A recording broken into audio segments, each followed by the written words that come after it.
जनसुरक्षा कायदा जो आज सभागृहामध्ये मांडला गेला हा नक्षलवादाच्या विरोधात असेल तर निश्चितपणे समर्थन त्याचं करणार. नक्षलवाद हा महाराष्ट्रातला संपला पाहिजे.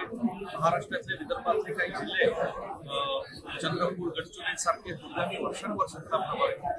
महाराष्ट्रातल्या अनेक पोलीस कर्मचाऱ्यांचा आमच्या सैन्यातील जवानांचे त्या दुर्दैवी मृत्यू झाला, शहीद झाले, त्यांनाही मी आदरांजली वाहतो. आणि नक्षलवादाचं सुरू गेल्या काही वर्षांपासून बदललं. वेगवेगळ्या पद्धतीने शहरातही हा नक्षलवाद वेगळ्या प्लॅटफॉर्मने घुसला. हा कायदा निश्चितपणे आवश्यक होता की त्या कायद्याचा गैरवापर होऊ नये, त्या कायद्यात कुठल्याही चुकून निष्पापाचं बळी जाऊ नये यासाठी आम्ही आमदार विधिमंडळात सूचना दिलेल्या आहेत. मला खात्री आहे की सरकार लोकशाहीच्या दृष्टीने ते आमचं सूचना स्वीकारतील आणि या कायदा नक्षलवादाच्या विरोधात आणखी मजबूत करतील.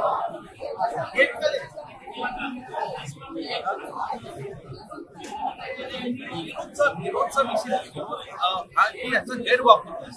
लोकशाही टिकली पाहिजे, स्वातंत्र्य टिकलं पाहिजे, परंतु स्वातंत्र्य टिकवत असताना फ्रीडम ऑफ स्पीच हे सगळ्या गोष्टींची काळजी ठेवत नक्षलवादाला विरोध हा निश्चितपणे झाला पाहिजे.